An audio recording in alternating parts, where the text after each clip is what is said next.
As Zambia celebrates 61 years of independence, the nation reflects on its journey and the institutions that have shaped its growth. Prominent among these is the Zambia National Service, which has evolved over the decades from a training and productivity-oriented service into a multifaceted force for national development.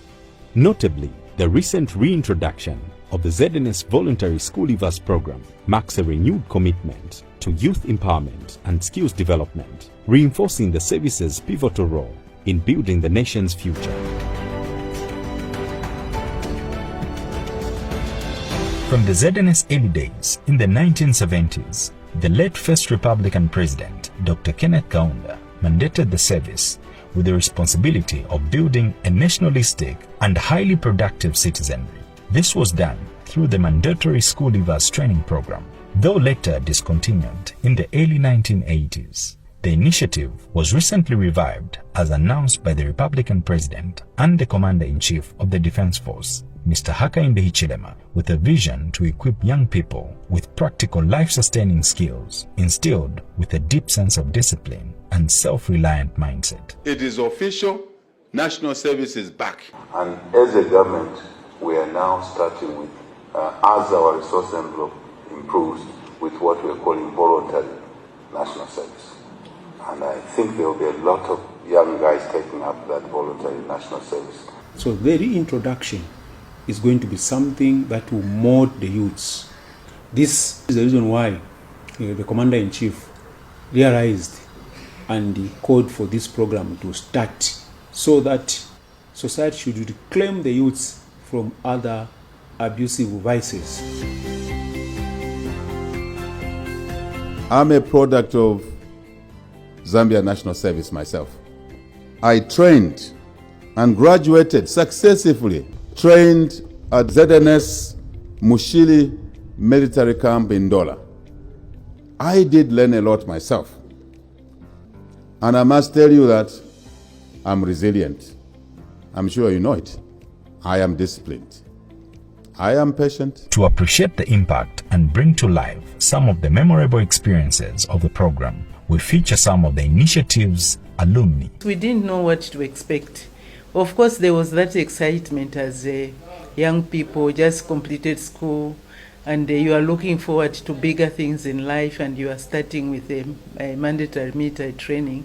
When we were called upon, wake up, it's time to run, of course you were complaining that it's too early, I'm still sleepy, but you had no choice, you had to go for training. So for me, those were memorable moments for me, and if I was given an opportunity again, I would go for a refresher course. When we first landed at the camp and were received by the trainers, the instructors, we were like lost sheep. But soon enough, we were able to be beaten into a certain routine. I enjoyed, I think, was the range. When we were able to go to the range, I found out that I was naturally a sniper. Very good. Even now, we can go to the range, I'll show you.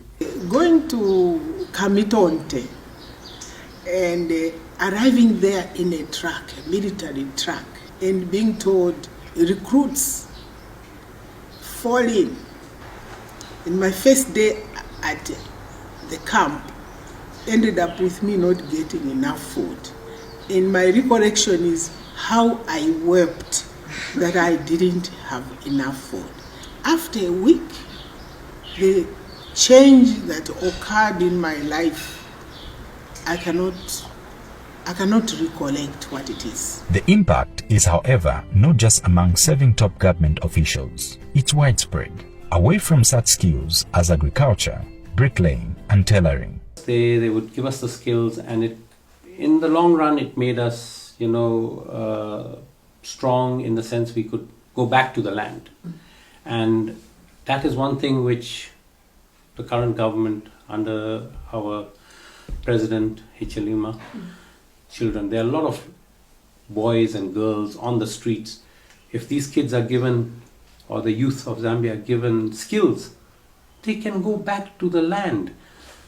The farming community needs skilled workers. semi-skilled workers. On the other hand, a former instructor, former Deputy Zambia National Service Commandant Major General Ali Kamiji retired, reflects on the program, highlighting its values in providing entry-level opportunities and real-world work experience, while at the same time emphasizing the program's structured training, mentorship, and the development of transferable skills. Our role was to train school leavers in military training. When we trained them, they were being deployed to guide the strategic installations. And during the training, they were taught military training, of course, which is the cardinal to them. And then after that, they were being taught production, maize, agriculture, and short. And some of them rose to prominent appointments, both in the military and the civil world. And of course, the prominent one of them is our Patriotic president. I never knew anything. Of course, I would hear stories because we are recruiters on there. But I was very surprised that almost after 40 years, more than 40 years, you still remember me. It is an honor to me, of course, to have one of them to reach that level and training. I don't know whether I was good or I was too harsh to them, whether I was giving big logs and so on there, or frog jumps. So I feel that I trained him, and there he is.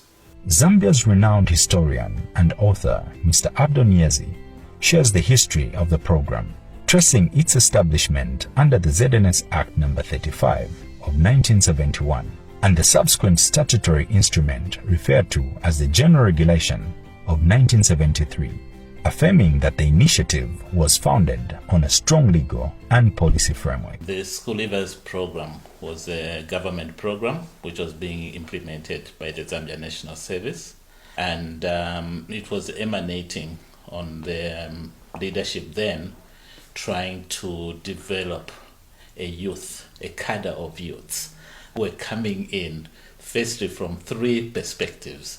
Firstly, we needed to train them as soldiers. On another part, we needed to train them as farmers. And then the third part, we needed to train them as citizens. So within an individual, any youth who would be trained at that particular time, it means that they needed to have these three elements. Soldier for purposes of being in defense of the country, in terms of farming for purposes of livelihoods, being in a position to be productive, and then citizen to be in a position to live and offer their services to the country as a citizen. It is in there that we trained discipline, it is in there that we trained loyalty, it was from there that we actually trained in terms of patriotism. And I think these are critical issues for any national development. Today, the Revive program has recruited its first intake, and many stakeholders have spoken in light, unified support, recognizing the potential of the program to address youth unemployment and promote national development.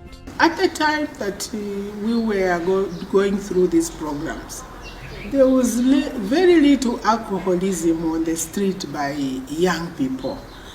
There was very little hooliganism on the street, drug abuse. I think that the formation itself created a discipline in people that was meant to save them from the vices on the street. Not that there were no drugs on the street, but the positive aspect of that is that it shapes your life.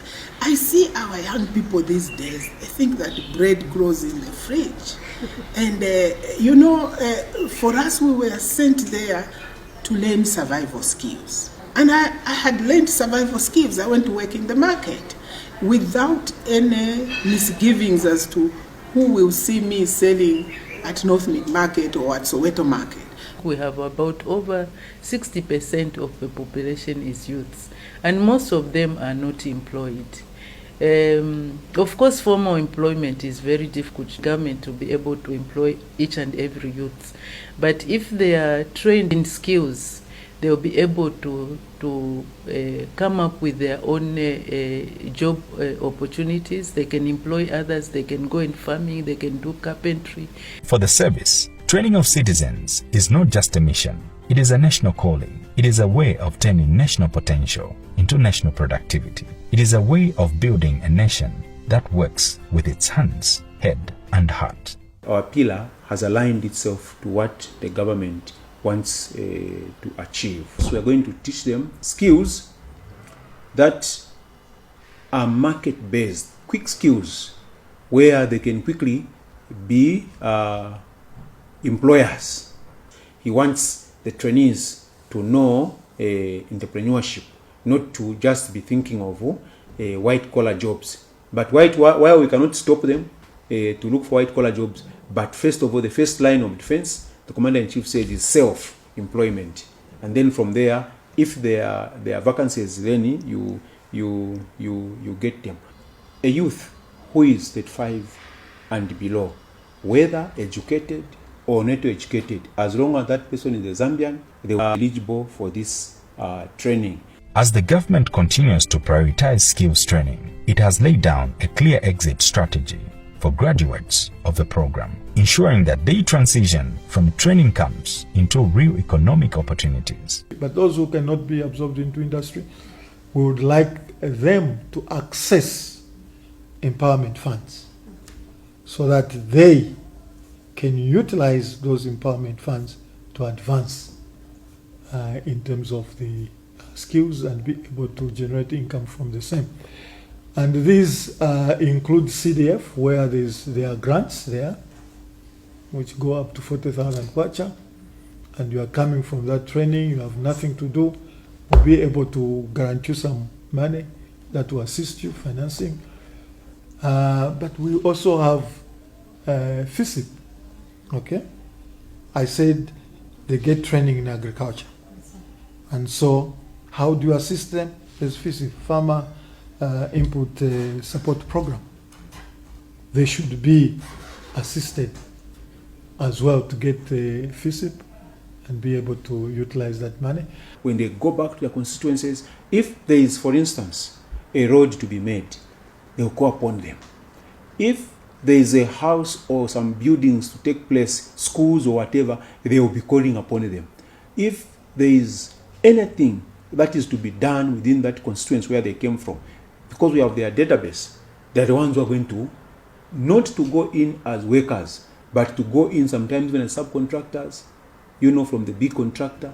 This program is about more than skills. It is about building character. It is about preparing Zambia's youth, who form the majority of our population, to take charge of their future and contribute meaningfully to the nation's prosperity. We need to have a cadre of young people who are not freedom fighters, but who are positioned to be leaders in our country. And then we need a form of training that shapes the individual. In the absence of outward bounds, I think Zambia National Service is the only form that can be done. A youth will be able to be released to go in the society, not as a baggage to society, but as an asset who will be able to contribute to the economy of the country. It's my wish that the youth will find it very useful and will come flocking. ZNS, under the leadership of Lieutenant General Engineer Maliti Solochi II, has risen to the occasion, undertaking the national program professionally, urging the recently recruited trainees to be patriotic, disciplined, and hardworking. You have to be devoted to your country. You have to love your country. You have to see the good of Zambia. What is it that is not happening that you want to happen? Don't look at what your friend is doing. Think of what you yourself are doing for Mother Zambia. What value am I adding? Even when you are here, you have to be disciplined. If you create a habit, which we are forcing on you, of being a good Zambian, a responsible citizen, a dedicated youth, a youth who does not abuse social media to insult people, a youth who does not stay on TV hours on end, a youth who is obedient, who sees every older person as the parents. Karen Matimba, one of the recently recruited trainees, encourages others to embrace the program that has helped her discover her abilities. I'm doing plumbing and pipe fitting, something that I never thought I would do. It's something that I'm going to do because it's marketable out there. Instead of having to wait for other people to get employed, I'd rather do it on my own and also make an income for myself. It is also going to enable me employ other youths out there that are not doing anything.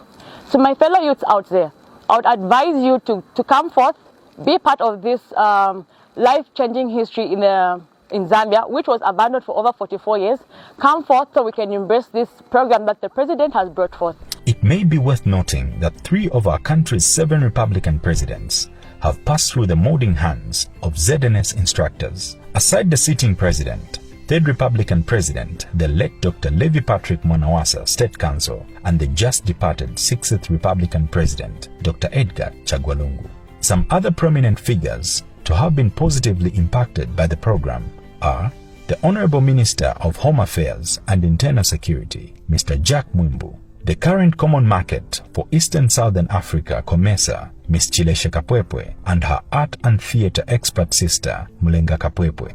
ZNS, geared to training citizens for national development.